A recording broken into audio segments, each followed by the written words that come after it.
rico y disfrute. 8 minutos. Como lo anunciaba, tenemos en la línea al doctor Juan Carlos Giraldo, presidente de la Asociación Colombiana de Hospitales y Clínicas. Doctor Giraldo, bienvenido. Gracias por estar con nosotros en los micrófonos de Blue Radio al mediodía. Camila, buenas tardes. Muchas gracias por la invitación. Un saludo a toda la mesa. Entregaron ustedes ayer un estudio de cartera, el número 51, que hizo su asociación, donde evidencian cómo hay un aumento de la deuda con los hospitales y las clínicas de parte de las EPS. Y de hecho, estaba leyendo un trino de la doctora Ana María Vesga, que es la presidenta del gremio de las EPS, de ASEMI, que dice lo siguiente, que precisamente se lo quiero consultar. Dice la doctora Vesga hace algunos minutos: el deterioro en la cartera de clínicas y hospitales que revela la Asociación Colombiana de Clínicas y Hospitales Colombiana da cuenta de una crisis sistémica que venimos advirtiendo meses atrás. La UPC es insuficiente. Los datos financieros de las EPS para el primer trimestre de 2024 señalan que los colombianos estamos consumiendo en promedio 10% más de lo presupuestado. Dice la doctora Vesga en ese trino, que le pido a nuestros compañeros de YouTube que si lo podemos poner en pantalla para quienes están conectados con nosotros lo puedan ver. Dice la doctora Vesga que de mantenerse esta tendencia, y no hay razón para pensar que no será así, el sistema cerrará con un déficit anual de 10 billones de pesos colombianos. Si esto no se resuelve de manera estructural en un consenso técnico sobre el financiamiento sectorial, el deterioro seguirá pasando factura sobre las empresas, la inversión, la calidad y la oportunidad de los servicios, y lo más grave, sobre la salud y la vida de todos los colombianos. Doctor Giraldo, este estudio que ustedes revelan sobre la cartera, lo que muestra realmente es eso, que ya acá hay una evidencia de que la UPC no funciona, porque pues ya el Estado colombiano tiene intervenidas muchas de las EPS e igual le siguen sin pagar a ustedes. Bueno, pues lo primero que debo reportar, Camila, es que usted ya lo mencionó. Este es el estudio número 51. Y este es un estudio que se hace semestralmente. Es decir, nosotros llevamos registrando este tema más de 25 años. Y debo decir que este es un problema crónico, es un problema creciente y es un problema que se muestra casi que refractario a muchas de las intervenciones para resolverlo. Entonces, uno diría, el asunto de la UPC, que tanto, digamos, invocan las EPS como la causa de todos los problemas en el sistema de salud, por supuesto que tiene un punto, digamos, de acierto, pero no siempre, mejor dicho, no es el único. Hay diferentes motivos, pero uno diría, respondiéndole a Ana María y, digamos, más que respondiéndole, complementando lo que está diciendo, y entonces, ¿por qué cuando la UPC era suficiente y cuando se reportaban utilidades desde el sector asegurador también había cartera morosa? Eso es lo que nos permite a nosotros ver este estudio. Mire, las últimas cifras, las que revelamos ayer, nos muestran 16.8 billones de pesos de deuda con un grupo de 221 instituciones hospitalarias. Y en honor a la justicia hay que decir, los únicos deudores no son las EPS. Aquí nosotros registramos la mitad del régimen contributivo de esa deuda, un 23% de régimen subsidiado, pero también está el Estado con un 9%, hay figura ADRES, las entidades territoriales, y hay otro grupo de compradores de servicios, de otros tipos de seguros, de otros regímenes que también le adeudan al sector prestador de servicios. Pero uno sí tiene que decir, mire, ¿por qué hemos llegado a este punto? Y lo hablamos en otra ocasión, hace poco, con respecto a lo del giro directo. Al punto de estar todos de acuerdo en que se necesita una reforma, porque este asunto de la suficiencia de los recursos, el movimiento de los mismos, la administración de la plata y los incentivos al interior del sistema tienen que tener unos cambios. Entonces, yo celebro que se esté pensando y hablando de sostenibilidad. Y la propuesta nuestra, Camila, y a toda la mesa es, ¿cómo nos hubiera ido de bien en esta discusión de la reforma si en lugar de estar pensando solo en la UPC, estuviéramos pensando como sociedad, cómo vamos a hacer para conseguir las fuentes de financiación para incrementar el gasto sanitario en el país? Estamos gastando cerca del 8% del PIB. ¿Cómo hacemos para llegar al 9%, que es lo que están gastando países a los que les va mejor en promedio que al país nuestro con respecto a la salud? Mire, si usted crece el tamaño de la bolsa, ahí le caben las tarifas, le cabe la UPC, le cabe la mejor remuneración del talento humano, le cabe también un mejor plan de beneficios. Entonces, yo creo que este es un buen momento, ahora que de pronto se presentó otra vez una reforma, que enderecemos la discusión, hablemos del tamaño global de la bolsa y después vamos mirando cada uno de estos mecanismos internos.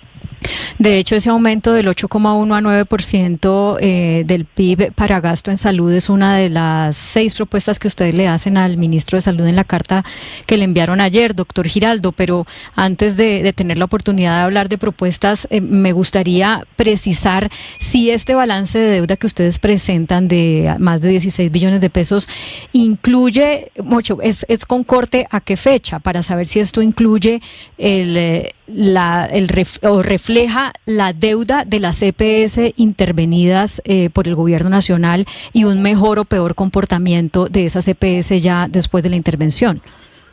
Sí, esa es una pregunta muy buena, Claudia, porque este estudio tiene corte 31 de diciembre del año 2023, cuando aún no se habían intervenido las últimas, que eran NOA EPS, SOS, Famisanar, no se habían intervenido. Pero ya venía otro grupo de EPS en intervención. Entonces, lo que nosotros estamos mostrando es ese estado, y eso va a ser muy útil para la comparación. Cuando publiquemos junio, que debe ser en un par de meses, ahí vamos a poder ver las cifras. Mire, la cifra de NOA EPS a ese corte era de 3.1 billones de pesos, con 45% de cartera vencida. Nada nos hace pensar que la cifra de junio vaya a disminuir. Va a seguir aumentando posiblemente, pero el factor crítico, Claudia, y a todos, es la morosidad. Usted puede tener una cartera muy alta, pero si toda la cartera es corriente, es decir, es una cartera sana, menor de 30, menor de 60 días, usted dice, aquí lo que se está reflejando es una alta producción de servicios, un alto número de atenciones a la población. Pero cuando usted lo combina con la cartera vencida, con la morosidad, ahí es cuando se complican las cosas, porque son carteras muy viejas. Sí, usted lo pero entonces... mire, no, sí, señora, Sanitas tampoco estaba intervenida. En este estudio, Nueva EPS, Sanitas y Famisanar son las que ocupan los 3 primeros lugares dentro de las EPS activas con mayor número de pesos de cartera. Y uno pues también llegaría a la conclusión, esa sería una de las causales para pues haber llegado posteriormente, uno de los motivos para llegar a la intervención. Y ya sé que no tiene el consolidado, porque este consolidado que ustedes entregaron ayer es a 31 de diciembre del año pasado, pero si entendí bien, y eso es lo que quiero que me precise, si entendí bien, cuando tengamos el consolidado del primer semestre de 2024, que incluye ya la intervención de esas EPS, la situación seguramente va a estar aún peor, lo que a uno lo llevaría a concluir que las intervenciones no están funcionando para mejorar el flujo de caja hacia los hospitales.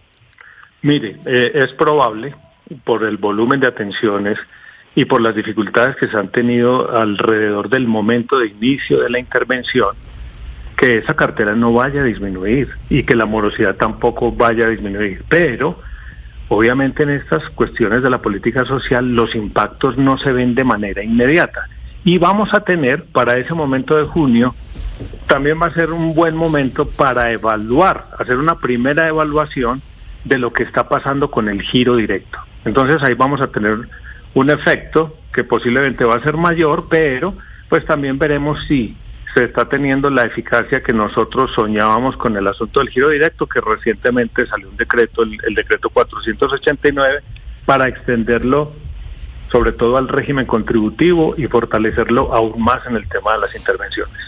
Doctor Giraldo, no sé si tenga ya la mano o lo corcho la evolución de la cartera. Me gustaría conocer un número. Si no lo tiene preciso, al menos me puede dar un estimado, por ejemplo, 2020, 2019, si lo tiene. ¿Por qué esas fechas? Porque pues, el gran debate que se ha suscitado acá es que pues, los servicios de salud, la demanda se disparó después de la pandemia por muchas razones. Entonces, si me puede dar un dato 2020, sería interesante. Pues si usted me da unos segundos, yo le puedo dar la cifra exacta, porque nosotros tenemos aquí pues todo el consolidado, pero indudablemente, Sebastián, sí viene creciendo de manera sostenida. Por eso yo insisto que lo más importante cuando uno ve esto es la combinación entre los pesos de la cartera, o sea, la cifra absoluta, con la cartera morosa. Y de eso sí le puedo decir. De los últimos, eso lo entiendo. Eso se lo entiendo, pero lo que sería interesante un poco discutir y contarle a la gente, no digo que usted no lo haya hecho, pero es un poco el argumento que dicen muchos sectores de la salud, es que después de la pandemia, por muchos motivos, la demanda de salud creció mucho. Entonces, pues mayor demanda, casi mismos ingresos, o al menos cortado por inflación, pues se refleja en la cartera. Por eso le preguntaba la cartera anterior a la pandemia. Sí, mientras me traen el número que lo tenemos acá, yo le debo decir, mire, de eso en el sector todos están diciendo eso, sí, es que las frecuencias de uso se incrementaron, pero me llama mucho la atención, y ustedes que son buenos investigadores también nos ayudarán en eso. Cuando uno va a mirar el registro individual de prestaciones de servicios, lo que se denominan los RIPs en el sistema, que es donde se registran esas atenciones, uno se lleva una sorpresa. Y es que después, digamos, del periodo post-pandemia, vamos analizando pre- y post-pandemia, uno encuentra que estamos volviéndose a los niveles de atención pre-pandemia. Entonces, eso que todos están diciendo, que hay una disparada en las frecuencias de uso, yo no lo estoy viendo. Y lo he comentado en todas las mesas, con el ministerio, con los aseguradores. Estamos viendo, es como un aterrizaje llegando al nivel que había antes. 450, 500 millones de atenciones, alrededor de eso nos estamos nosotros llegando. Entonces, no lo estoy viendo, pero pues hay indicadores indirectos, por ejemplo, ver nuestras salas de atención, y nosotros sí vemos que hay un crecimiento de la demanda, pero tampoco le puedo afirmar, estamos colapsados, como nos ha tocado en otras ocasiones, Sebastián, de tener uno, por ejemplo, todas las entradas por los servicios de urgencias llenos. No lo estamos viendo así. Hay una demanda sostenida, pero esa avalancha, ese tsunami, esa cuestión tan seria como algunos lo pintan, no lo estamos viendo así. Ni en los Doctor números Giraldo. de los RIPs. Doctor Sí. Giraldo, pero entonces con todo este panorama que usted nos está diciendo, con la situación que nos está exponiendo, usted nos decía hace un rato, fue un error poner toda la atención en la UPC. ¿Cuáles serían las recomendaciones, muy sintéticamente, cuáles serían como las recomendaciones básicas de cara a una reforma, entonces mirando todo el panorama que usted nos pinta, más que sabemos lo que pasa, pues ya estamos viendo lo que pasa con los giros directos? Bueno, Ana Cristina, aprovecho para saludarla, muchas gracias. Mire, el asunto es, yo creo que hay que hacer, como ya lo decíamos, un paso de transición es el giro directo. El giro directo cambia los incentivos al interior del sistema. Pero respondiendo a la pregunta, el asunto no es solamente una suficiencia o insuficiencia de la UPC. Yo creo que el tema va más arriba, como lo mencionaba, con el tamaño global de la bolsa, que es el gasto sanitario en salud. Creo que tenemos unas dificultades allí, y un propósito país es crecer esa bolsa. Pero al interior hay que reconocer que aquí ha habido incentivos para que el dinero no se mueva oportunamente, y eso tiene que quedar absolutamente claro. El manejar unos dineros, quedarse con ellos, y eso es una práctica indebida dentro del sistema. Lleva que al final, después de 5 o 6 meses en que no se pagan, llegan conciliaciones, llegan otros espacios en los que se hacen descuentos, y el sector prestador, desesperado por esa falta de liquidez, dice, bueno, entonces págame el 80, págame el 70, págame el 60, pero deme liquidez. Yo creo que ese es un tema, que ese incentivo en el manejo del dinero por anticipado nos ha generado a nosotros toda esa cantidad de prácticas indebidas, y ese es uno de los grandes generadores del tema de cartera. Mire, espere que yo por aquí tengo ya 31 de diciembre de 2020, pero en un grupo más pequeño de hospitales la cifra de cartera estaba en 10.6 billones de pesos, con el 59% de cartera vencida. Ahí le respondo a Sebastián. Pues doctor Juan Carlos Giraldo, presidente de la Asociación Colombiana de Hospitales y Clínicas, gracias por estar con nosotros. Obviamente es preocupante esto que ustedes están contando y esto que están diciendo, y lo que esto demuestra del sistema de salud, y cómo pues las intervenciones realmente no han solucionado lo que se esperaba, y es que terminaran de pagar las deudas que tenían las EPS, y puede ser que terminemos conociendo que es por cuenta de que no se ha aumentado la UPC. Mil gracias por habernos atendido. Bueno, sí señora, muchas gracias, y sí, quedan muchos temas pendientes, pero yo creo que otra vez la conversación de reforma tendrá que estar puesta encima de la mesa, y Y ahí yo creo que hay que reconducir el debate de una mejor manera para que hablemos de estos fundamentales y no solamente de otras cosas en las que nos hemos distraído durante todo este tiempo. Muchas gracias, Camila, a usted y a todos. Así es, tiene usted toda la razón. El tema de la reforma a la salud tiene que estar